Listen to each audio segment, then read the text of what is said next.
you spin? Let's try that. Spin.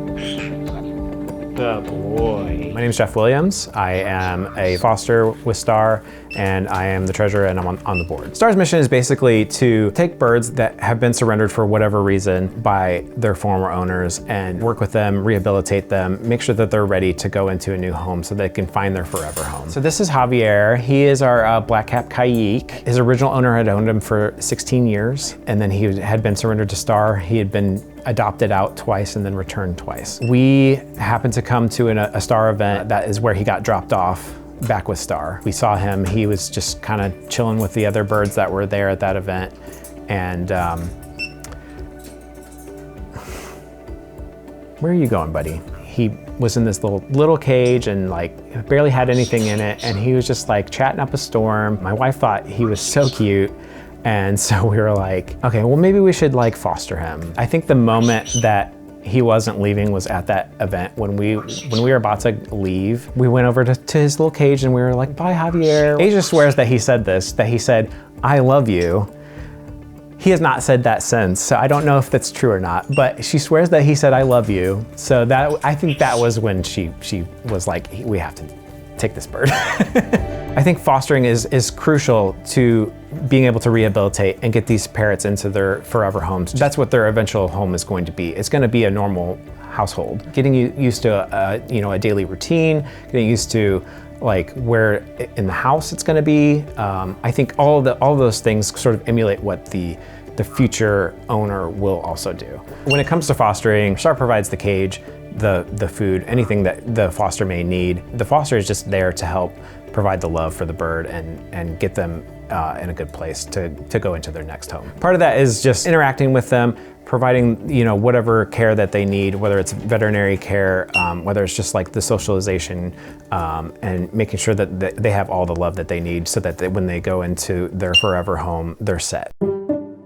The bird's past can definitely influence what the bird needs as far as the love part of STAR's mission. If it's a bird that's severely traumatized and really needs confidence to interact with people, it's trying to build that trust with that bird and trying to get that bird confident enough to trust people again. I think someone who has never fostered before and is feeling a little bit hesitant, there's lots of great starter birds that are not as like intimidating. Cockatiels and budgies are pretty quiet. They're usually pretty chill. They're gonna be a great first foster for somebody who maybe doesn't have bird experience or is maybe intimidated by larger birds. Once you gain that confidence with a smaller bird, you can work your way up. If you want to, and you don't even have to necessarily. You could just foster cockatiels and budgies all day long if you want.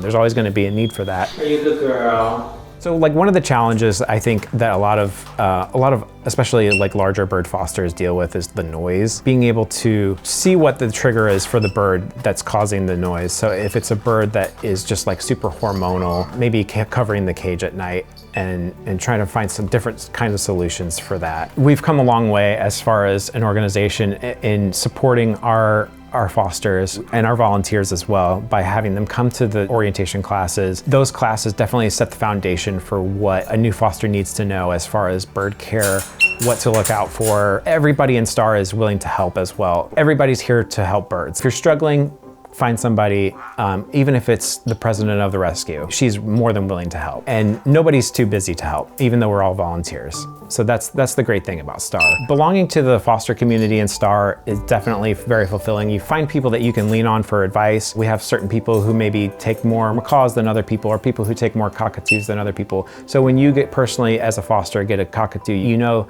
that that's the person you should go to if you have a question. I think the first step is just to fill out a foster application or even a volunteer application, both of which are on our website, just to see, what the volunteer process is like, what the foster app process is like. Both of those applications are pretty straightforward. With the foster application, there's going to be a home visit. Certain things are obviously toxic to birds, things like candles, non-stick cookware. Those are things that we want to make sure are not in your home and are not going to be used around your bird. Good girl.